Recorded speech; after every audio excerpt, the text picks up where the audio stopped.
Hi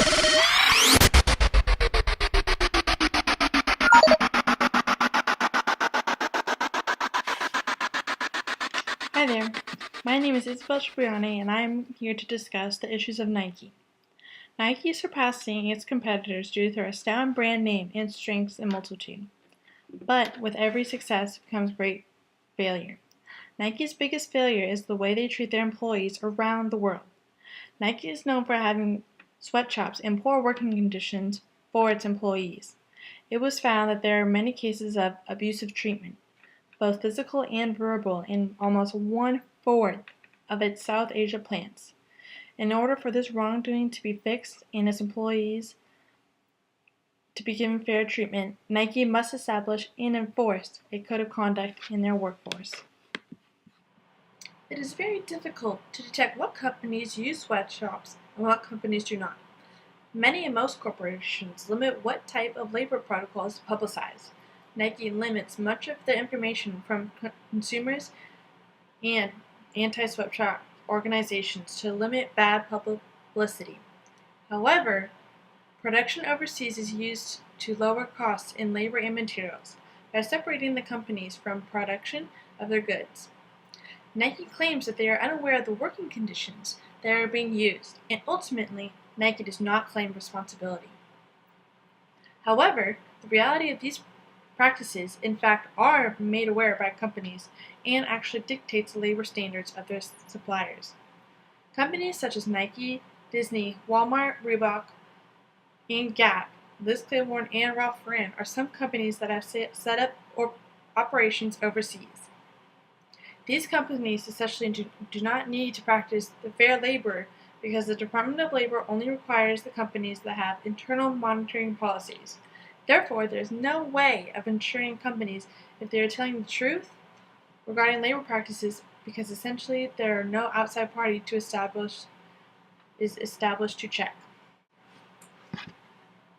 Companies like Nike pay private accounts firms to come into their factories and assess their working conditions as independent monitors in order to get around labor laws.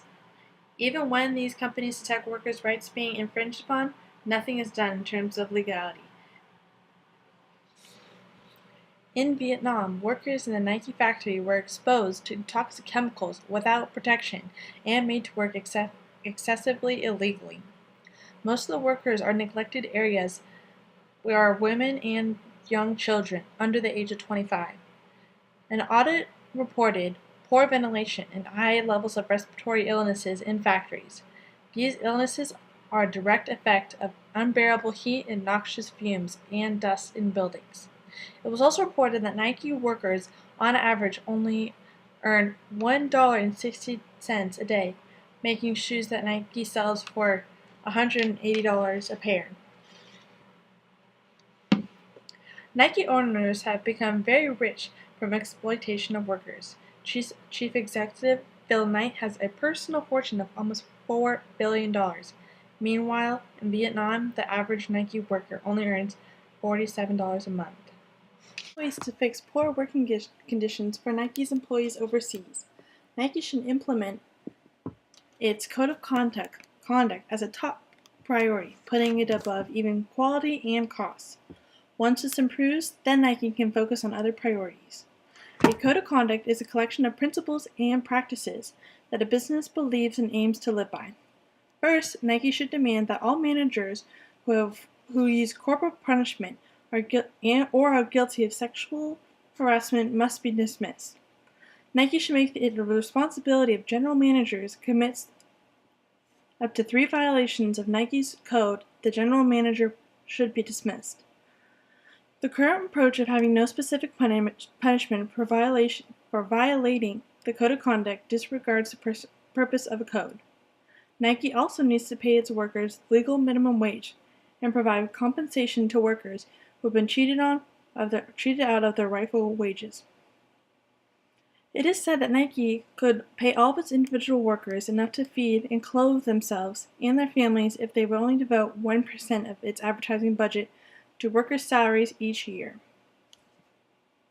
There needs to be an implementation of health and safety reviews of factories with regard to dust and noise pollution. heat, fumes, and congestion. Nike can provide the overseas factories a 6-month plan to improve these conditions.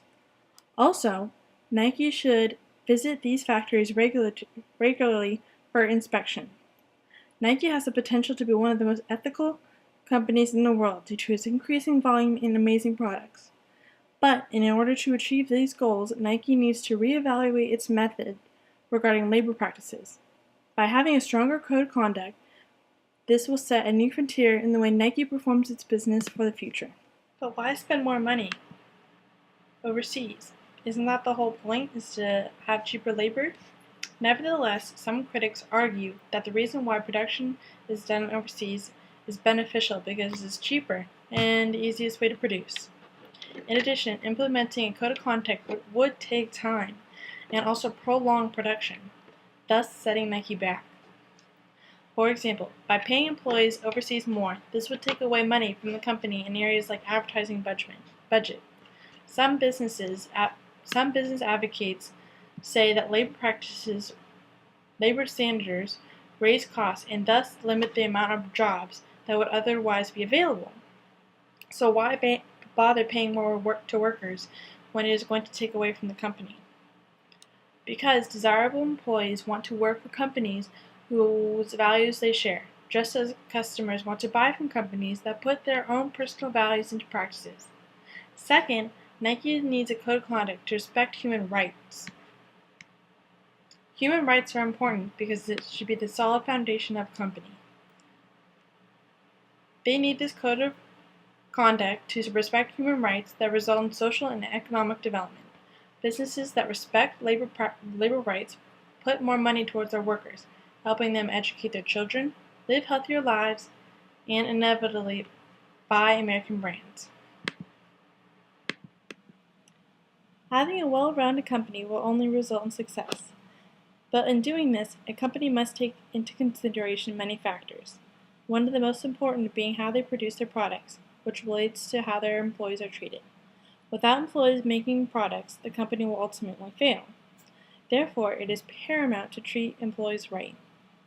Nike needs to treat their employees better by implementing a code of conduct, which will not only benefit employees, but Nike itself. Thank you for listening.